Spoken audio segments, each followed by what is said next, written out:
Alright, so today's task, we're going to trim this window. Okay? We got some base molding to do. Because the painter's coming tomorrow. I got to frame this doorway out. But we're looking good. We're looking real good. So, getting all that on film today.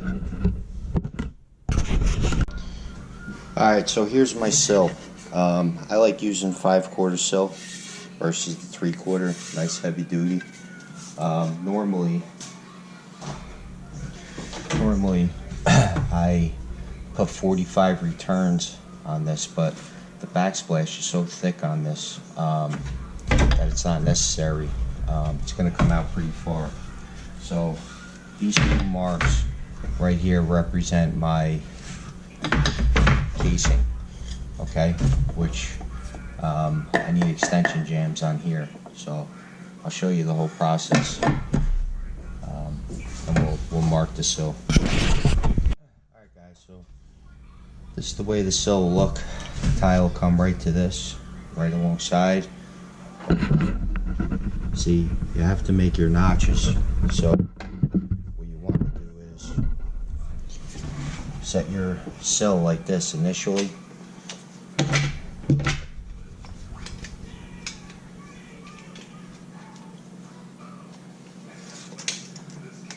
Measure back, and I have 3/4 to go in, okay?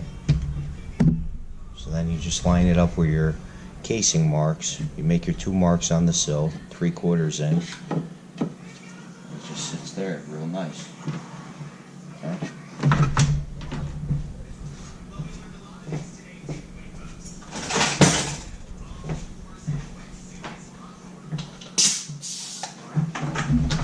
Then we take our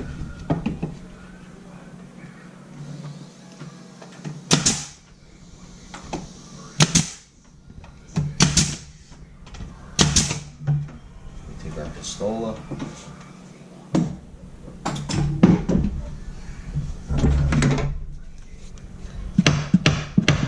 Couple rough taps. Alright, so now see our casing sits here like this, but as you can see there's a gap, so we need extension jam, okay, which in my case is 3/4. It's 3/4 away. Alright guys, see, we have 3/4, and I had to rip it 1/2 inch because that's where the casing falls. So now we just put it here like that.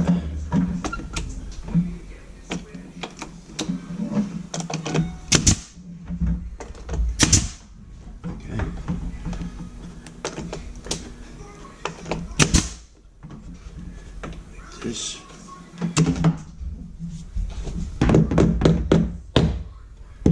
love tap. Now the casing will sit nicey nice like that. Okay. Alright guys, so here's my extension jam. Okay. When we put the casing on, this is going to be a nice paint reveal. You never want it flush like this because then your paint will always crack. So you always want to leave, you know, between 1/8, you know, the most 1/4, depending on what kind of casing you're doing. This is a 1-piece casing. This is only 2.5 colonial casing. You know, sometimes we do 5-piece trims on windows where it requires a bigger reveal. So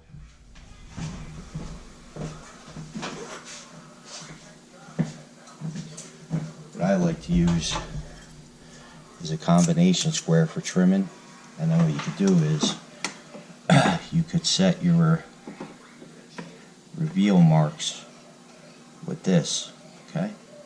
So you're always accurate.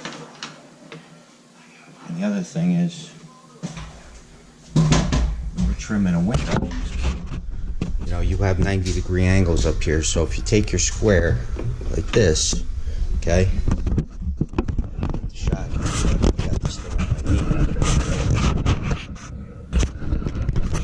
Alright, you make one mark here, then you flip the square around like that, and that gives you your measuring points. Okay, so now what happens is,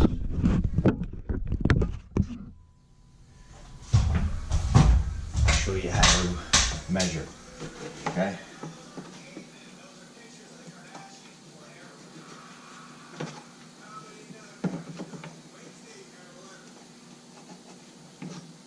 so there are all my marks. So now we have 35.5 heavy, which when I say that 35.5 heavy, that means 1/16. So that's what I have on both sides. So now that's to the shore point. So I'll show you what that is right now.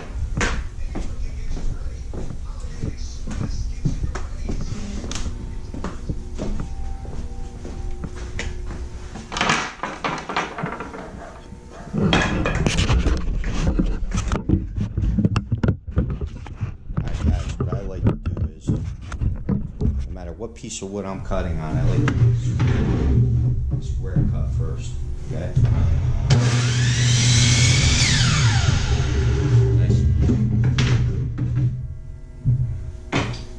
I said 35.5 heavy, which is 35.5 and 1/16. Okay, and that was the shore point. So I'll tell you what that is in a minute.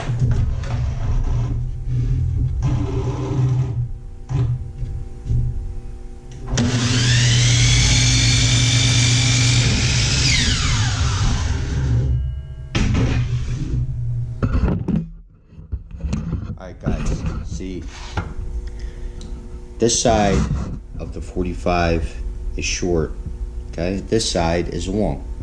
So when you're giving somebody measurements on the job site, they know what angle to measure from, okay?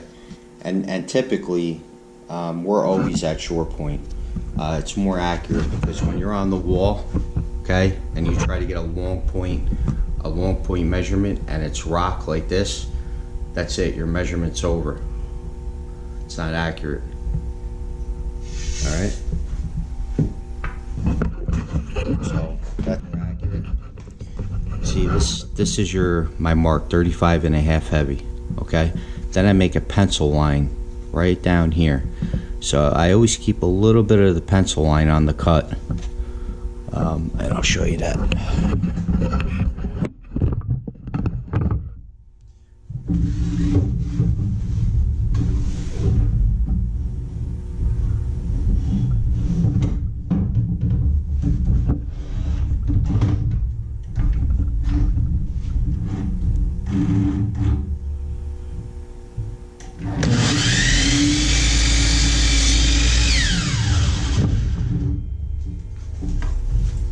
See what I do?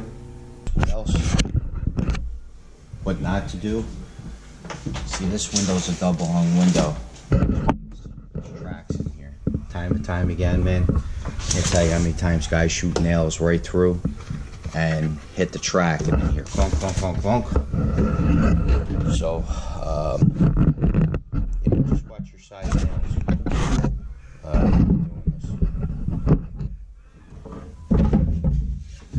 So, we got ourselves on the 2 marks here, like that.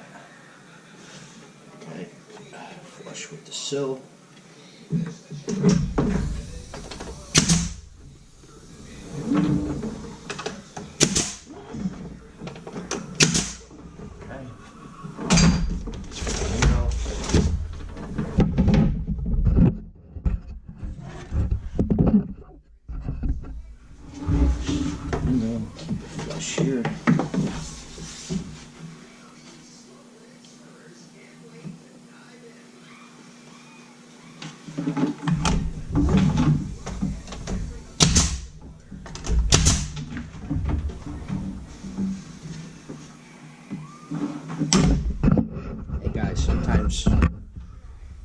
when you buy trim, you know, no wood is perfect. So like, see how my reveal is on both marks, but see how it gets wider here? So just adjust it when you're nailing. So take your trim, move it over just a little.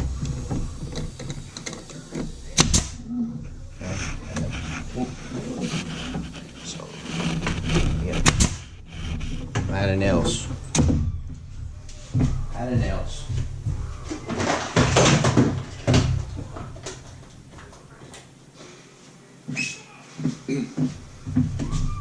It's funny, man. Us carpenters, we get pissed off when our gun runs out of nails. In 1920, these guys were doing all this by hand, you know? Okay, and then you move your line back over. Okay. Now, you guys can see this. So now we'll measure short to short again, and we have 30 and 5/8 heavy. 30 and 5/8 heavy. Alright guys, so top piece is cut. I like to put glue on my joints. A little schmutz.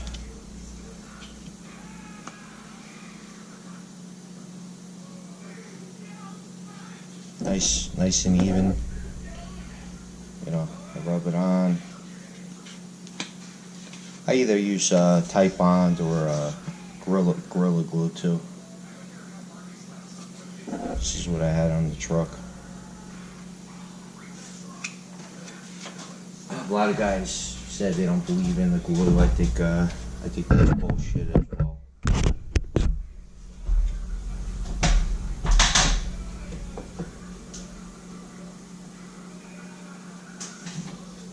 So guys, when I set my tops, like I said about the whole roll thing, I shoot my corners first. Okay, then I roll them together.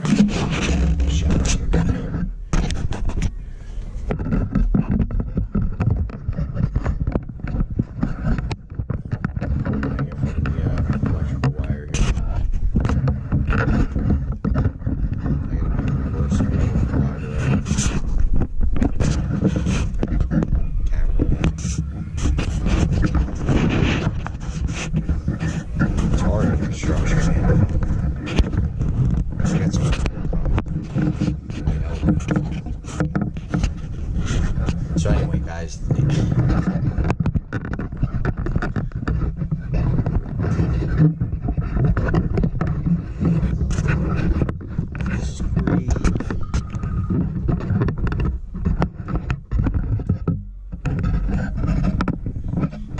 guys, I roll it and I spike a nail on the top. Okay.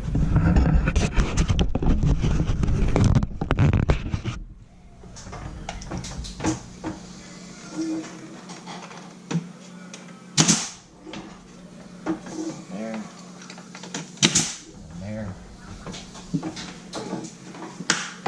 Put this together.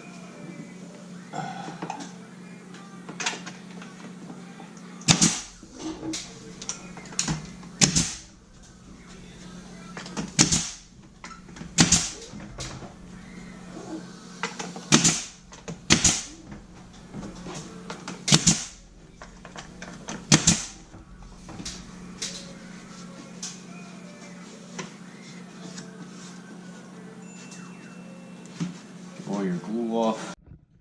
Alright guys, so here's finished product.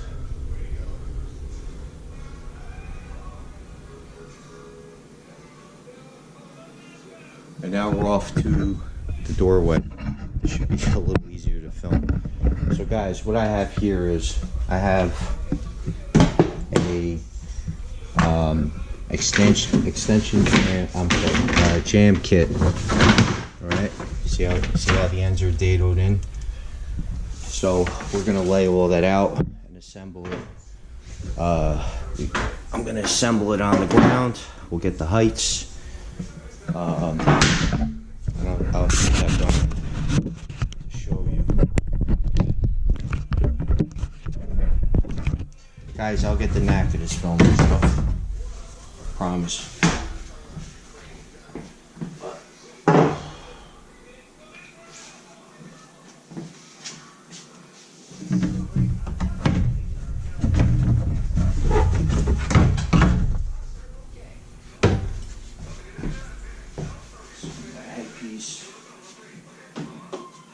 So guys, before you cut your stuff, just see what the floor is doing, you know?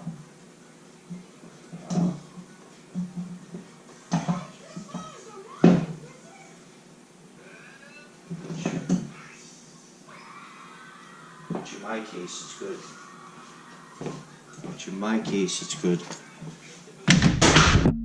So, we'll cut our heights first. Alright. So, 83.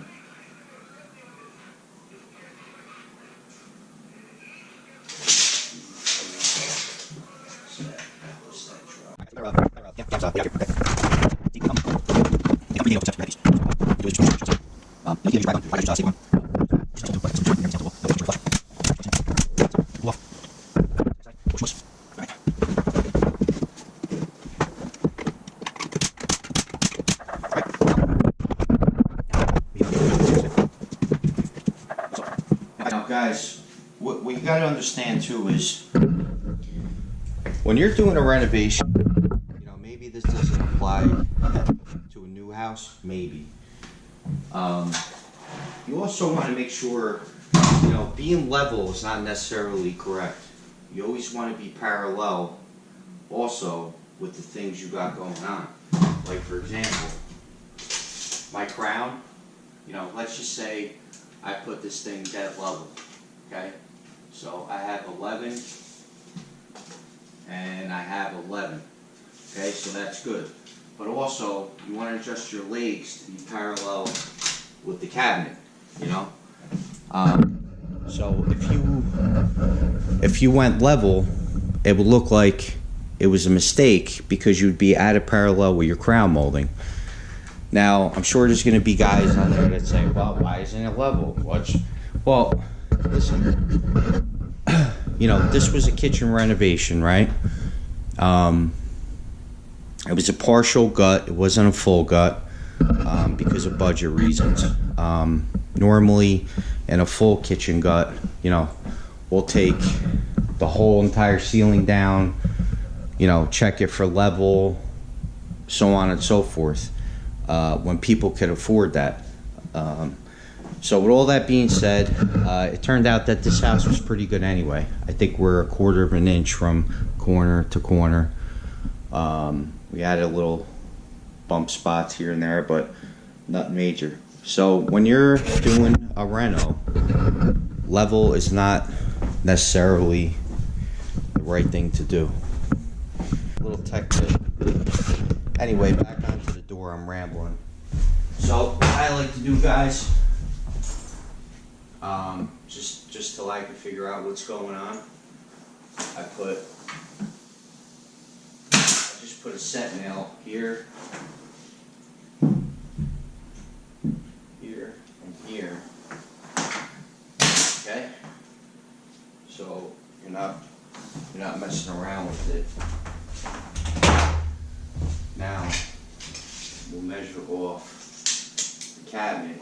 So I have, let's see if I get you a better angle here, maybe on the floor. So I have 3 1/4 up top, and I have 3 1/2 on the bottom. So this is what I'm gonna do. I'm gonna take my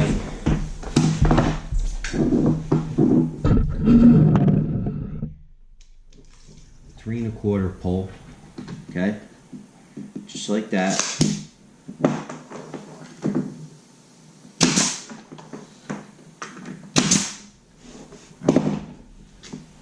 Check it over here, 3 1/4, 3 1/4. And by the way, guys, guys, this is my cat. Dead nuts. Now, measure up top. All right, so I got 34 and a quarter. I'm down below. All right, 34 and a quarter, bang. Just make sure you're flush with your floor. All right, and we got 34 and a quarter. Hold right there. Measure your center. 34 and a quarter. Bada bing.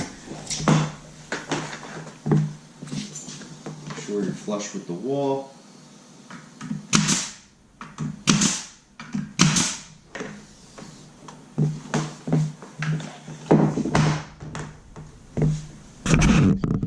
Guys, now what I'm going to do is go grab my shims, and I'm going to shim the jams real nice, because you always want to shim them, because if somebody whacks this real hard, they'll whack it out of